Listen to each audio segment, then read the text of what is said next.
Salut, c'est Clément de Mouvement Conscient et là dans cette vidéo j'ai envie de parler de force. Plus précisément, j'ai envie de vous donner 2 points sur lesquels vous pouvez travailler qui vont dramatiquement augmenter votre force. Alors ça va être une vidéo intéressante. Parce que, si vous me suivez, vous savez que j'ai souvent parlé de la loi de Pareto. La loi de Pareto, c'est une loi en économie qui dit que 80% de la richesse d'un pays est détenue par 20% de la population. Et c'est une loi qui est intéressante puisqu'on peut la rapporter à plein de domaines différents. C'est-à-dire que 80% de la note que vous avez eue à votre partiel est due à 20% de vos révisions. 80% de votre performance est due à 20% de votre entraînement. C'est-à-dire que si vous trouvez ces 20%, vous allez pouvoir énormément augmenter vos performances parce que vous allez savoir sur quoi vous focaliser. Du coup, là dans cette vidéo, je vais vous dire sur quoi vous focaliser. Premier point. Alors si vous vous intéressez à la préparation physique, de grands préparateurs physiques maintenant comme Pavel Tsatsouline ou Charles Poliquin qui ont travaillé avec énormément d'athlètes, les forces spéciales, plein d'athlètes olympiques, et bien ce que vous allez lire leurs livres et ce que vous allez voir leurs renseignements et comment ils entraînent justement ces athlètes, ils parlent à chaque fois de la force des avant-bras. C'est-à-dire que si vous avez des avant-bras qui sont puissants, vous allez avoir accès à une plus grande palette de mouvements. Je vais vous donner un exemple précis. Prenez quelqu'un qui ne travaille pas les tractions. Du coup, là, je sais pas, vous voyez, il y a des gens là, autour de moi. Si je prends n'importe quelle personne et je lui dis, tiens, tu vas t'accrocher à cette barre et tu vas essayer de faire ton maximum de traction. Du coup, les personnes vont faire cette traction. À un moment, logiquement, ces personnes vont lâcher la barre. À ce moment-là, posez-leur la question, pourquoi tu as lâché la barre? Parce que on sait que les tractions, ça va beaucoup travailler nos biceps et notre dos. Ok? Est-ce que d'après vous, ces personnes vont dire, tiens, écoute Clément, j'ai lâché la barre parce que je sentais que mon dos et mes biceps commençaient à être trop fatigués et du coup, j'arrivais plus à faire le mouvement. Est-ce qu'ils vont vous dire ça? Personne ne va vous dire ça. 100%, je dis bien 100% des personnes vont dire, j'ai lâché la barre parce que je n'arrivais plus à la tenir. C'est-à-dire que, ok, certes, les tractions vont travailler le dos et les biceps, mais vous n'avez même pas des avant-bras assez forts pour arriver à un point où vous allez réellement travailler votre dos et votre biceps. C'est-à-dire que la plupart des gens, ce qui vont commencer à faire des tractions, au début, vous allez pas réellement bosser votre dos, vous allez réellement bosser vos avant-bras. Parce que vous n'avez pas des avant-bras qui vont vous amener assez loin pour vous permettre d'utiliser votre dos par exemple. Parce que votre dos est beaucoup plus puissant que vos avant-bras. Du coup, vos avant-bras vont lâcher avant votre dos. Et en fait, c'est très important de travailler ses avant-bras parce que quel est le meilleur moyen de travailler le haut de son corps? Pour travailler le haut de son corps, le meilleur moyen, de loin, et il n'y a pas de discussion à avoir là-dessus, c'est les anneaux de gymnastique. De loin. Cependant, si vous voulez réellement travailler le haut de votre corps, vous n'allez pas pouvoir le faire si vous n'avez pas des avant-bras assez puissants. Du coup, déjà, si vous avez des avant-bras qui sont faibles, pour les anneaux, vous êtes un peu dans la merde.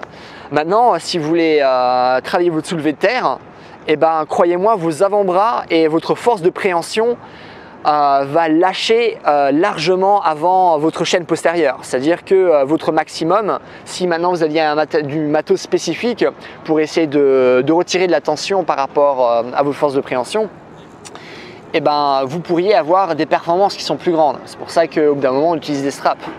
Mais tout ça pour dire que si vous travaillez vos avant-bras, avec ça je veux dire votre force de préhension, vous allez avoir énormément de résultats pour la plupart des mouvements que vous allez faire, vu que c'est là, il faut que vous allez avoir des avant-bras forts, c'est là que vous allez réellement commencer à travailler votre corps.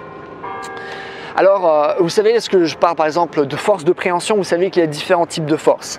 Par exemple, on a la force endurance, c'est-à-dire la capacité à maintenir les qualités optimales de la force le plus longtemps possible. Donc par exemple, si j'essaye de faire beaucoup de traction, ça va être l'endurance force. Si j'essaye de soulever par exemple le plus de poids en une répétition, ça va être par exemple la force max. Cependant, beaucoup de personnes ont de l'endurance force, c'est-à-dire que tout le monde peut tenir une barre relativement longtemps entre guillemets, mais peu de personnes ont de la force maximale au niveau de leur force de préhension. Du coup, moi, ce que je vous invite à faire, c'est d'utiliser les Captain Crunch en anglais, je sais plus comment on dit ça en français, mais vous savez là les trucs là qu'on peut tenir qui ont une forte résistance pour travailler une force de préhension, utilisez ça. Faites jamais plus de 5 répétitions, faites ça genre une dizaine de fois par jour en ayant au minimum 15 minutes de récupération entre vos séries et vous allez voir que ça va énormément augmenter votre capacité, la capacité de votre corps à générer de la force. Vous n'avez pas besoin d'avoir une séance spécifique, emmenez ça en cours, emmenez ça à votre taf. Tout le monde peut faire 5 répétitions toutes les 15 ou 30 minutes ou toutes les heures. Mais faites ça une dizaine de fois par jour et vous allez voir à quel point votre corps va devenir plus fort. Deuxième point. Qu'est-ce qui fait qu'il y a un transfert de corps entre le haut et le bas de votre corps? Comment ça se fait qu'il y a un transfert de force? Et en fait, il y a un transfert de force parce que entre les segments du haut et les segments du bas, il y a vos abdos, tout simplement. C'est-à-dire que plus vous avez un gainage qui est important, plus vous avez des abdos qui sont forts, plus vous allez être capable de faire un transfert de force. Et du coup, plus vous allez être coordonné, et plus on est coordonné, plus on arrive à exercer de la force. L'exemple que je vous donne à chaque fois, c'est que vous avez beau être ultra fort, si vous n'avez pas la coordination nécessaire pour bien faire le mouvement, eh bien vous n'allez pas réussir à faire le mouvement même si vous avez la force. C'est-à-dire que la force, c'est rien sans la coordination. Du coup, avoir des abdos qui sont forts va augmenter votre coordination. Avoir des abdos qui sont forts, ça va permettre de décharger votre dos. Si vous déchargez votre dos, vous baissez votre risque de blessure. Vous baissez votre risque de blessure, vous allez pouvoir travailler plus longtemps. Vous allez pouvoir travailler plus longtemps, vous allez pouvoir devenir plus fort. Troisièmement, plus vous avez des abdos qui sont forts, plus vous allez générer des tensions. Et comme vous le savez, générer de la tension, c'est ce qui génère de la force. Ce que je vous avais dit, c'est que si maintenant je curl, du coup je fais ce mouvement-là, voilà, je ne sais pas si vous voyez, si je curl maintenant un crayon de papier, mon biceps ne va pas beaucoup se gonfler. Si maintenant je curl un poids de 20 kg, là mon biceps va beaucoup se gonfler. Pourquoi? Plus la tension va être grande, puisque la tension est différente avec un crayon de papier ou un poids, plus la tension va être grande, plus la force développée va être grande. C'est-à-dire que donc plus vous êtes capable de développer de la tension, plus vous êtes capable de développer de la force. Donc plus vous allez avoir des abdos forts, plus la contraction va être grande. Du coup, plus la contraction va être grande, plus la tension va être grande. Et plus la tension va être grande, plus vous allez générer de la force. Ok? Quatrièmement, la loi de l'irradiation, c'est-à-dire que lorsqu'un muscle se contracte, les autres vont se contracter. Contractez votre poing le plus fort possible. Et ce que vous allez voir, c'est que peu à peu, il n'y a que votre main qui se contracte. Après, c'est vos avant-bras, après, c'est votre biceps, après, c'est votre épaule. Du coup, un muscle qui est contracté, cette force va s'irradier vers le muscle qui est le plus proche et celui va encore s'irradier vers l'autre muscle, ainsi de suite, ainsi de suite. Et du coup, qu'est-ce qui se passe si maintenant vous avez une forte tension au niveau des abdominaux? Et bien, cette tension va monter au niveau de vos segments corporels du haut et va aussi descendre au niveau de vos jambes.